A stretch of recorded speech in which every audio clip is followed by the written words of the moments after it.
Bonjour tout le monde, j'espère que vous allez bien. Il n'y a rien de mal à entretenir son corps.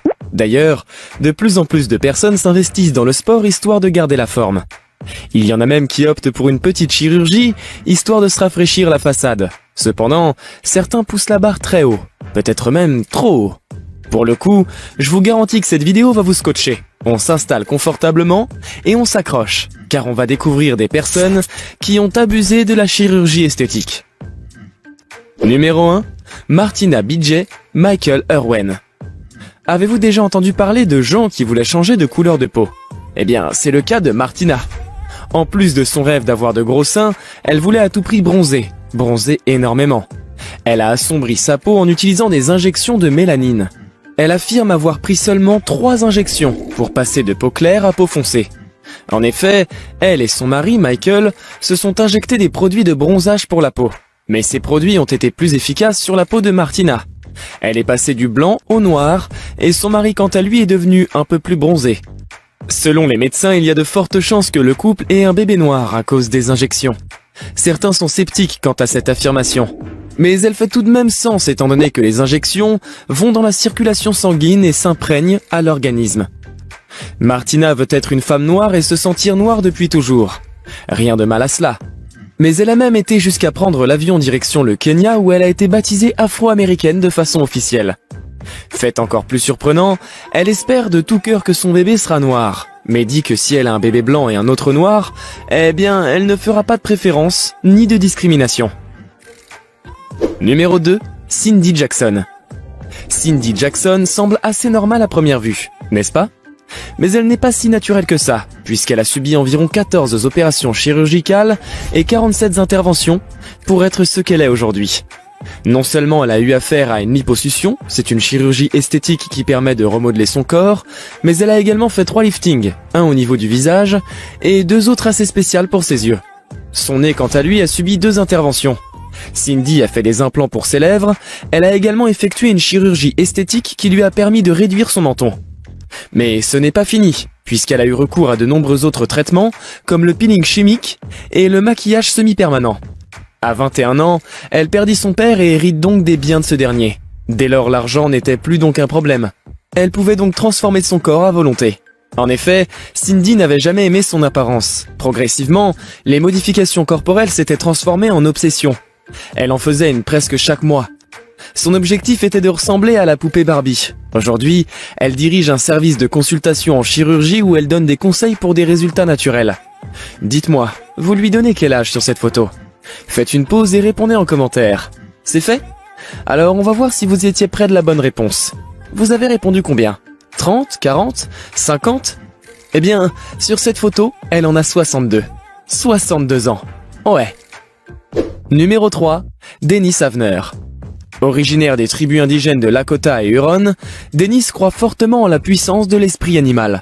Au nom de cette croyance, il a fait tout son possible pour se transformer en son animal préféré, le tigre. Tout a commencé à l'âge de 23 ans, où il obtint son premier tatouage en rayures de tigre.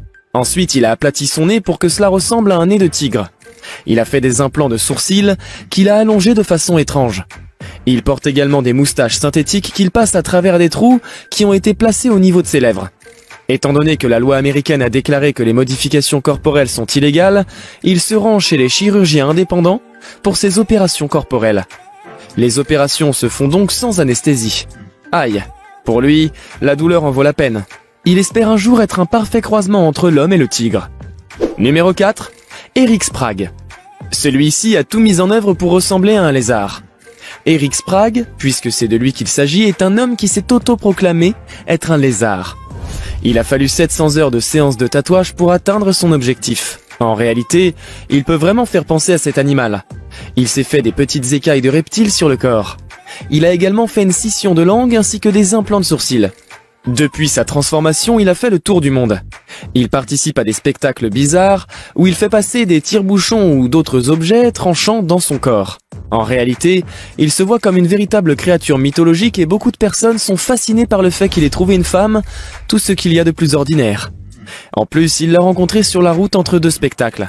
Par contre, ils ont tous 2 un penchant pour les lézards. Ça paraît évident, n'est-ce pas? Numéro 5. Pixie Fox. Vous êtes-vous déjà demandé ce à quoi pouvait ressembler Jessica Rabbit dans la vraie vie? Il vous suffit de jeter un coup d'œil à la page Instagram de la jeune Fox pour en avoir une idée. Ancienne électricienne, celle-ci voulait devenir un personnage de dessin animé comme Jessica Rabbit, ou La Belle au bois dormant. Elle a tout fait pour atteindre son objectif. De l'augmentation mammaire au retrait des côtes, elle a tout essayé pour paraître aussi caricaturale que possible. Elle a également subi 2 chirurgies au niveau de ses paupières afin d'agrandir ses yeux, à l'image de ceux des personnages de dessins animés.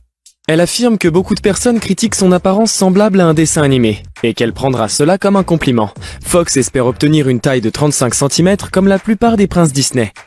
Lors du retrait de ses côtes, certains de ses organes internes ont été retirés. Cela lui a valu le dysfonctionnement de son organisme, car son foie n'était plus protégé.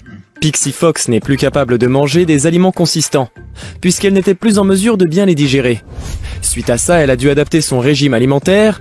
Elle a commencé par mélanger des fruits, des légumes et des noix, qu'elle boit, après les avoir mis dans un mixeur. Pour maintenir ses organes en place dans son corps, elle est obligée de porter un corset, et ce presque 24 heures sur 24. Fox est prête à prendre tous les risques pour devenir un dessin animé. Dites-moi ce que vous en pensez dans les commentaires. Car je peux comprendre qu'on veuille changer son apparence, mais de là à modifier le bon fonctionnement et la santé de son corps, je sais pas si c'est une très bonne idée. Numéro 6, Rodrigo Alves. La plupart des petits garçons veulent devenir un gros dur dans le futur, à la Action Man. Mais ce n'est pas le cas de Rodrigo Alves. Il avait un rêve différent. Il souhaitait pour sa part ressembler à la poupée mannequin Ken. Et il a mis toutes les chances de son côté pour atteindre son objectif. À 35 ans, Alves a dépensé plus de 800 000 € dans la chirurgie plastique afin de ressembler à une poupée. Tout a commencé au lycée, où ses amis se moquaient de lui à cause de son apparence. À seulement 16 ans, suite à une présence anormale d'hormones féminins, des seins avaient commencé à pousser sur son corps.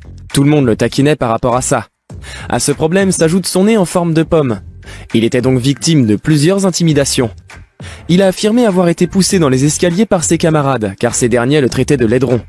Toujours à cause de son apparence, ses camarades avaient un jour mis sa tête dans l'urinoir. Le pauvre.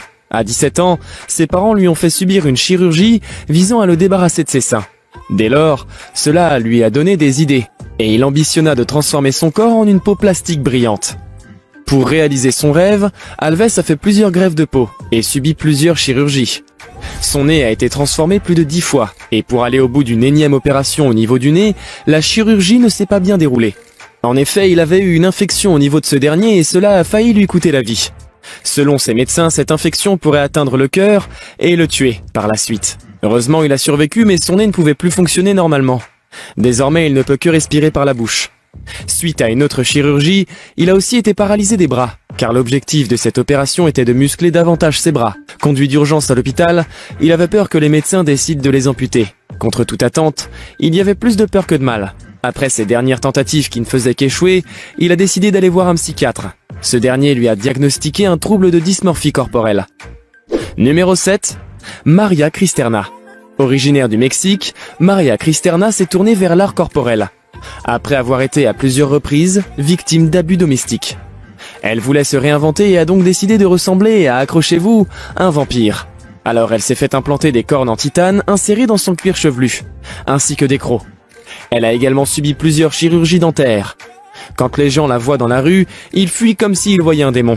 Ces multiples modifications n'ont tout de même pas été vaines, car cela lui a valu le titre de Vampire Lady. Après un certain temps, elle est devenue célèbre et reconnue dans le monde. Actuellement, elle a une plateforme à travers laquelle elle dénonce les abus domestiques contre les femmes. Maria parle de temps en temps à des femmes qui subissent des violences. Elle est respectée dans sa communauté, et les gens ne fuient plus quand ils la voient. Maria est une tatoueuse et ancienne avocate. Là, franchement, je peux comprendre que les gens soient surpris en la voyant. Car franchement, c'est, surprenant. Numéro 8, Natasha Crown. Natasha Crown, une femme de 24 ans, est une mannequin suédoise qui a pris une décision hallucinante. Elle a décidé d'avoir les plus grosses fesses du monde, et le pire c'est qu'elle a réussi à atteindre son objectif. Pour obtenir des fesses aussi grosses que possible, elle a subi 3 opérations de lifting. Son alimentation est constituée essentiellement de pâte à pizza et surtout de pots de Nutella. Chaque mois, elle mange environ 15 pots de Nutella. Oh, c'est vraiment chaud là. Natasha a réussi à avoir plus de 80 000 abonnés sur son compte Instagram. Ses fans sont tout simplement ravis par la taille et le volume de son derrière. À part le lifting, elle a opté pour une suralimentation. Elle fait aussi recours à une liposuction pour éliminer les graisses d'autres parties de son corps. Natacha se concentre principalement sur ses fesses, mais elle a également augmenté le volume de ses lèvres. Ses parents n'étaient pas d'accord avec ce qu'elle faisait, ils s'inquiétaient pour elle et pour son avenir. Sans deck. Malgré ça, Natacha ne changera pas d'avis. Là, franchement, j'ai vraiment envie d'avoir vos avis en commentaire. Je suis sûr que ça va faire débat. Numéro 9, Herbert Chavez. Herbert Chavez était obsédé par un super-héros dès son jeune âge. Dans sa chambre, les images du super-héros Superman étaient sur tous les murs, même sur son lit. Tellement obsédé, il s'est rendu chez un chirurgien plasticien qui devait le transformer en un véritable homme d'acier. Il a subi un certain nombre de chirurgies et a eu une injection de silicone pour le nez. Il a fait de la liposuction pour ses lèvres, aplati son ventre et a mis des implants dans ses hanches. Il s'habille en Superman au moins une fois chaque semaine et va à la rencontre des habitants de sa ville pour les saluer. Il se rend aussi à des fêtes et à des événements de cosplay. Cette vidéo vous a plu? Alors n'oubliez pas le petit pouce en l'air et l'abonnement. Sur ce, je vous dis à très vite dans une prochaine vidéo. Damn.